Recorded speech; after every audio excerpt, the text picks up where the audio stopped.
साथियों नमस्कार, गुरुजी ज्ञान क्लासेस फॉर यू में आप सभी का स्वागत है। साथियों, आज हमारा एलटी को लेकर के जो टॉपिक है वो है एनसीटी। एनसीटी बोले तो राष्ट्रीय अध्यापक शिक्षा परिषद। तो साथियों शुरुआत करते हैं फटाफट आज के महत्वपूर्ण क्वेश्चन। तो पहला है यहाँ पे कि राष्ट्रीय अध्यापक शिक्षा परिषद एनसीटीई का प्रमुख कौन होता है। पहला है यहाँ पे निदेशक, समन्वयक, सचिव या अध्यक्ष। तो साथियों आपको बताना है कि राष्ट्रीय अध्यापक शिक्षा परिषद या एनसीटीई का प्रमुख कौन होता है। इनमें से 4 ऑप्शन दे रखे हैं, आपको सटीक ऑप्शन बताना है साथियों। तो इसका सटीक ऑप्शन हो जाएगा आपका अध्यक्ष। तो एनसीटीई का जो प्रमुख कहलाता है वो अध्यक्ष होता है। बढ़ते हैं अगले क्वेश्चन पर। अगला क्वेश्चन है यहाँ पे सेकेंड, शिक्षण के स्तंभ हैं। शिक्षण के स्तंभ है, पाठचर्या है, निर्देश है, आकलन है या उपरोक्त सभी। साथियों आपको बताना है कि शिक्षण के स्तंभ कौन कौन से हैं इनमें से। तो साथियों इसका जो राइट ऑप्शन हो जाएगा लास्ट का हो जाएगा उपरोक्त सभी। पाठचर्या, निर्देशन, आकलन ये सारे शिक्षण के ही स्तंभ हैं। बढ़ते साथियों अगले क्वेश्चन में। अगला क्वेश्चन है यहाँ पे, अगला क्वेश्चन है थर्ड, शिक्षा स्नातकोत्तर या एमएड कार्यक्रम की अवधि को निम्नलिखित में से के द्वारा एनसीटीई ने 2 वर्षों तक बढ़ा दिया है। आपको क्वेश्चन को ध्यान से पढ़ना है कि शिक्षा स्नातकोत्तर एमएड कार्यक्रम की अवधि को निम्न में से कौन से वर्ष के विनिमय रेगुलेशन द्वारा एनसीटीई ने 2 वर्षों तक बढ़ा दिया है। साथियों इसका आंसर आपको बताना है। तो कब? 2014 में, वर्ष 2013 में, वर्ष 2012 में, वर्ष 2015 में। तो साथियों पहले जो एमएड होता था वो भी 1 साल का होता था, तो उसे भी अब एनसीटीई ने 2 वर्षों का कर दिया है। तो आपको बताना है कब, 2014 में हुआ या 13 से हुआ या 12 से हुआ, 15 से हुआ। आपको सटीक बताना है। तो पहला ऑप्शन राइट है, वर्ष 2014 से। अगला क्वेश्चन है साथियों, नेक्स्ट देखते हैं, भारतीय संसद ने एनसीटी को कब पारित किया कह रहा है। तो भारतीय संसद ने एनसीटीई को कब पारित किया? 29 दिसंबर 1993, 29 दिसंबर 1973, 29 दिसंबर 1975 या 29 दिसंबर 2009। तो साथियों आपको सटीक ऑप्शन बताना है यहाँ पे कि भारतीय संसद ने एनसीटीई को कब पारित किया। आपको सटीक ऑप्शन बताना है। राइट ऑप्शन हो जाएगा पहला, 29 दिसंबर 1993 को ही भारतीय संसद ने एनसीटीई को पारित किया था। अगला क्वेश्चन पे चलते हैं। अगला क्वेश्चन नंबर है 5। क्वेश्चन नंबर 5 देखते हैं। यहाँ पे लिखा है साथियों कि एनसीटीई 1973 से पूर्व निम्न में से किसके अंतर्गत एक राष्ट्रीय परिषद के रूप में केंद्र एवं राज्य सरकारों के एक सलाहकार निकाय के रूप में शिक्षक शिक्षा विभाग के अंतर्गत स्थापित किया गया था। तो यहाँ पे आपको बताना साथियों ऑप्शन है 4।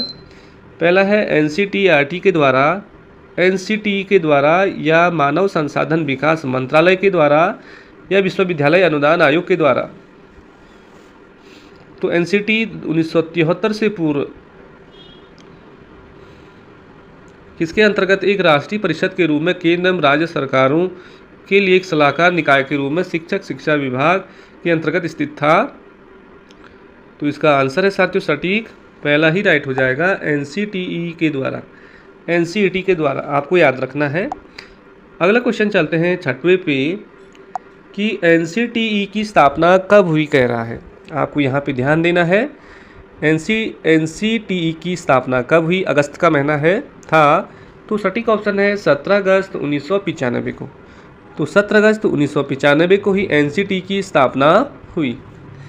बढ़ते हैं साथियों अगले क्वेश्चन पे। अगला क्वेश्चन है 7वां कि एनसीटीई राष्ट्रीय अध्यापक शिक्षा परिषद का मुख्यालय कहाँ स्थित है। तो पहला है भुवनेश्वर में है या बेंगलुरु में है या दिल्ली में है या भोपाल में है।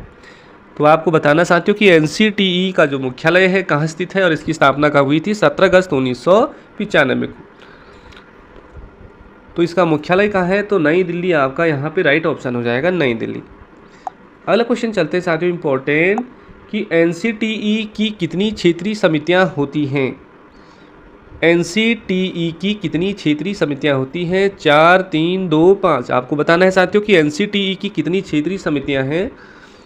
तो इसका सटीक ऑप्शन हो जाएगा पहला, 4 समितियां हैं। कौन कौन सी हैं आप जानते अगले क्वेश्चन में उन्हें।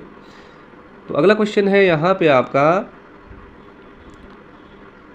निम्नलिखित में से किस विकल्प में NCTE के 4 क्षेत्रीय समितियां हैं।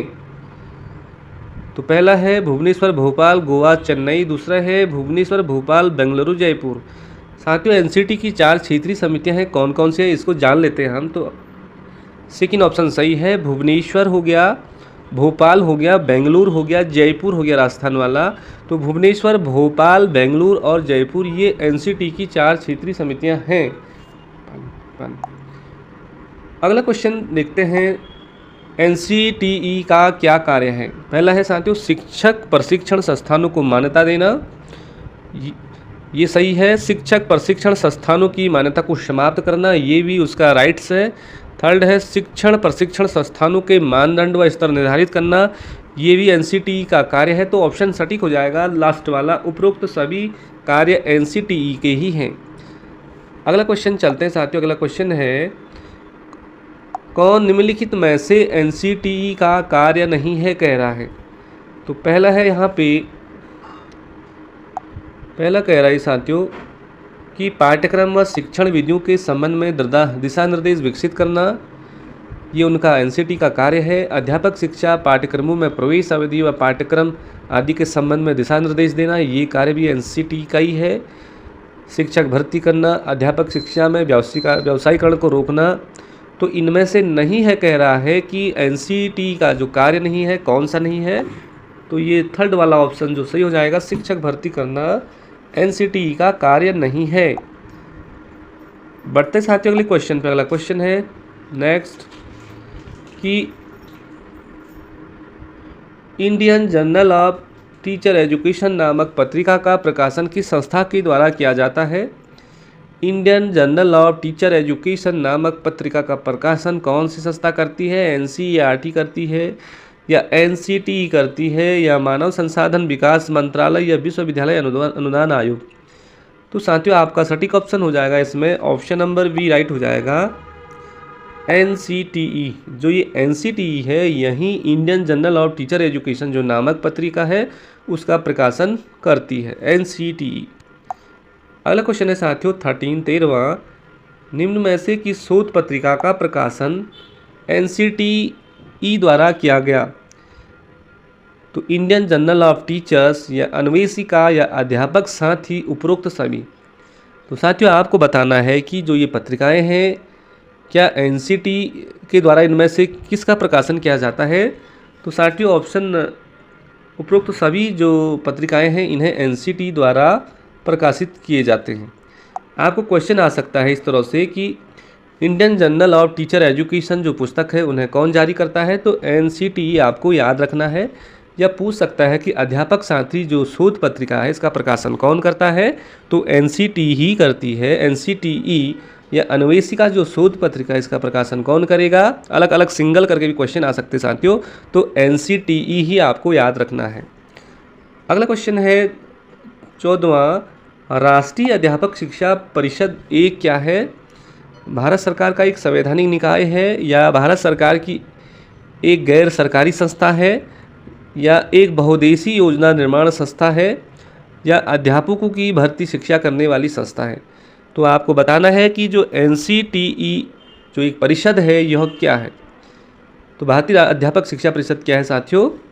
तो पहला ही राइट हो जाएगा, भारत सरकार का संवैधानिक निकाय है यह, भारत सरकार का संवैधानिक निकाय है। अगला क्वेश्चन चलते हैं कि NCTE का जो ध्येय वाक्य है, मोटो क्या है। ये सभी को याद रखना है आपको साथियों, NCERT का भी रखना है और NCTE का भी रखना है। तो NCTE का जो ध्येय वाक्य है वो क्या है, शिक्षक शिक्षा समान, या ज्ञान विज्ञान मुक्तते, या गुरु गुरुतमो धाम, या शिक्षक देश का निर्माता। तो आपको बताना है साथियों कि NCTE का जो ध्येय वाक्य क्या है इनमें से सटीक ऑप्शन।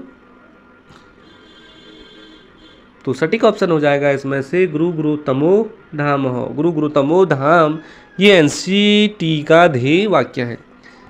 अगला क्वेश्चन है साथियों कि एनसीटी के क्षेत्रीय समितियों का नेतृत्व कौन करता है। जो एनसीटी है उनके जो क्षेत्रीय समितियां बनाई गई उनका नेतृत्व कौन करता है। क्षेत्रीय सचिव या संबंधित राज्य के राज्यपाल या क्षेत्रीय निदेशक या क्षेत्रीय अध्यक्ष। तो साथियों आपको राइट ऑप्शन चुनना है इनमें से। तो एनसीटी के जो क्षेत्रीय समितियों का जो नेतृत्व करता है इसका सटीक ऑप्शन हो जाएगा ऑप्शन नंबर 3 क्षेत्रीय निदेशक। क्षेत्रीय निदेशक आपको बिल्कुल याद रखना है। अगला क्वेश्चन है साथियों एनसीटी के कुल कितने सदस्य होते हैं। ऑप्शन में देखेंगे हम 40, 30, 20, 10 इस तरह के ऑप्शन दिखते हैं साथियों आपको। तो आपको बताना है कि एनसीटी के कुल कितने सदस्य होते हैं। तो पहला ऑप्शन राइट हो जाएगा 40 सदस्य।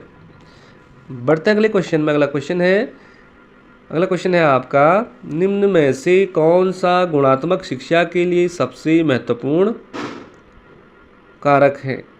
आपको बताना है कि निम्न में से कौन गुणवत्तापूर्ण शिक्षा के लिए सबसे महत्वपूर्ण कारक है। साथियों छात्र है, शिक्षक है, पाठ्यक्रम है या विद्यालय की आधारित संरचना है।